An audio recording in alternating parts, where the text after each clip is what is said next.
Nós vamos continuar com os pitches, pessoa física. Chamamos agora ele, cujo desafio é como detectar e combater ligações clandestinas irregulares e fontes alternativas. Recebam David Berto Farias.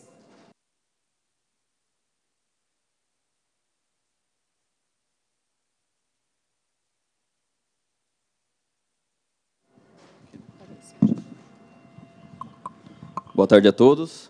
Meu nome é David, sou engenheiro de projetos, atuo em consultoria nessa área. Sou mestrando em energia pela Universidade Federal do ABC e sou cientista de dados. A respeito de perdas do sistema, pesquisei, essa até é uma fonte da própria Sabesp, que 30% representa as perdas, sendo que 10,5% é justamente relacionado ao roubo de água.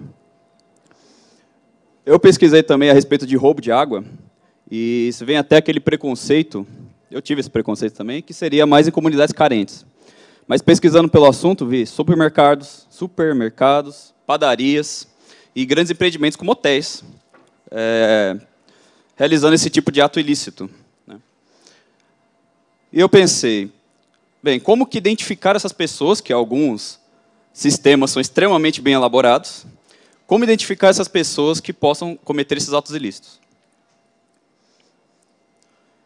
Trabalhando bastante com Big Data, que é uma técnica nova de correlacionar informações, tentando tirar conclusões por elas, e inteligência artificial, me veio à cabeça a metodologia de People Analytics, que é uma metodologia bastante utilizada em empresas de RH para identificar o perfil comportamental de pessoas para certo tipo de vaga, visando sempre o melhor desenvolvimento da equipe, e, em caso de publicidade, é utilizado para identificar o comportamento de compras, de consumo de consumidores.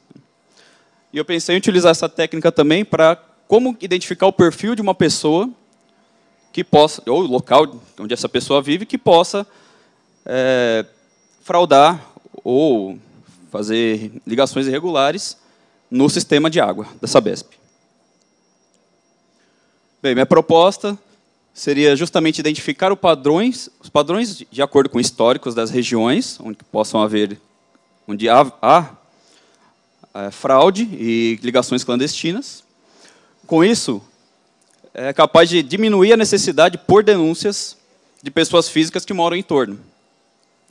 Uma outra consequência vem direcionar em lugares mais assertivos, porque parte de probabilidades, em inspeções de regiões que já possuem um histórico probabilístico de cometer ligações clandestinas.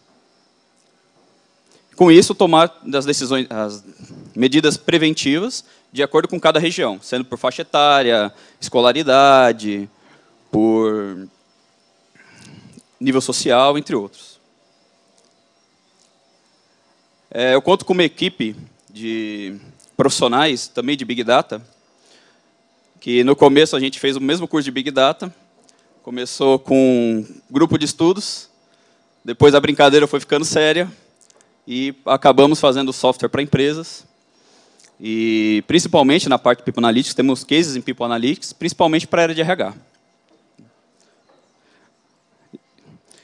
Também temos ferramentas, a ferramenta de análise de dados já está completa, né? Já trabalhamos bastante com a parte de clusterização, que é agrupamento, e também é uma ferramenta podendo ser utilizada na parte de identificação de pessoas para ligações irregulares e clandestinas. Obrigado. Muito bem, senhor David Berto Farias. Agora vamos à banca. Vamos ver se a banca tem alguma questão, alguma consideração. Muito bem, doutor André. Boa tarde, David. Boa tarde. Fiquei com uma dúvida. Quanto tempo seria necessário para que essa tecnologia comece a fornecer estimativas confiáveis?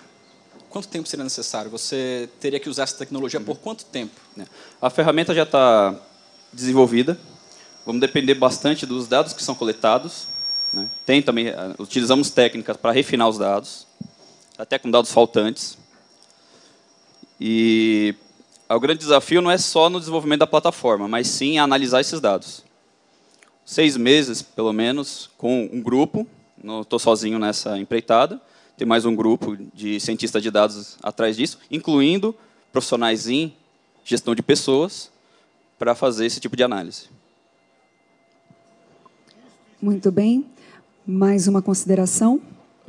Boa tarde, Boa tarde. Davi. Custo e extensão, você já tem uma ideia disso? Como Porque assim, você fala locais. Levando-se Sim. em conta que a Sabesp hoje tem cerca de 370 cidades que está prestando serviço, como é que você vê esse levantamento desse data em todos esses locais e o custo disso?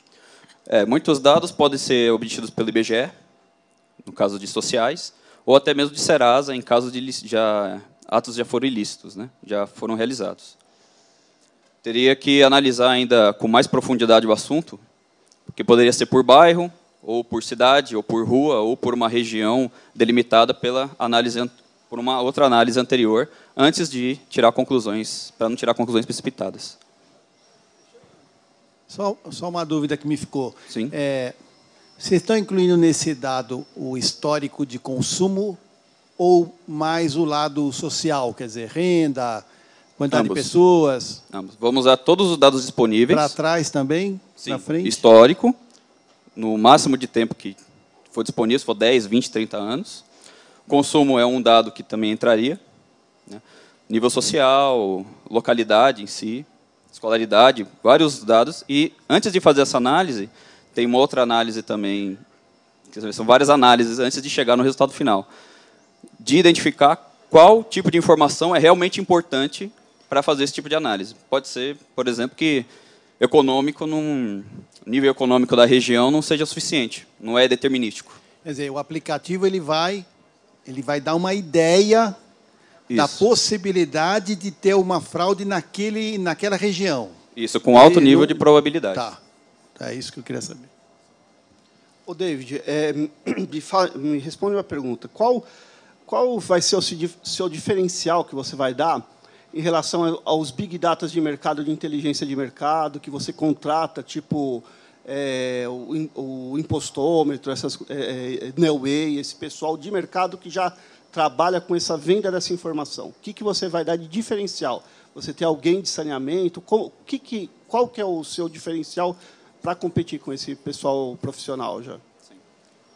Em todas as empresas que realizam esse tipo de análise de Big Data, inteligência artificial, todos eles precisam de profissionais para realizar essa análise, para ter assertividade. Porque eu posso, por exemplo, utilizar um dado que não seria relevante. Então, os profissionais da área são extremamente importantes nessa área, porque, na verdade, é só uma indicação de fraude. Por exemplo, uma pessoa que seria muito rica já tem sua central, já tem tudo certo, a gente poderia falar, isso aqui não pode mexer com esse tipo de pessoa, ou aqui eu tenho certeza que não tem fraude. Então, a gente refinaria o modelo ainda. Esse modelo é personalizado. Ele está de uma maneira mais holística e seria ajustado especificamente para a Sabesp, para as necessidades da Sabesp. Uma pergunta. Vocês vão identificar regiões onde tem potencial de clandestinagem ou prédios?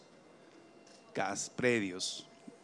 Dependendo da análise, começar com regiões, com níveis maiores, e ir diminuindo até o certo limite. Se chegar a prédios, ótimo. Ou residências. E aí a Sabesp tem que ir a fazer logo... Na verdade, vocês vão identificar zonas potenciais de fraudes. Sim. E aí a Sabesp tem que ir com as equipes para fazer... Ainda assim, tem que ir com a equipe para ir refinando o modelo, para aumentando cada vez mais a assertividade do modelo. Isso. Muito bem, senhoras e senhores, nós temos o tempo encerrado. Então, muito obrigada mais uma vez, David.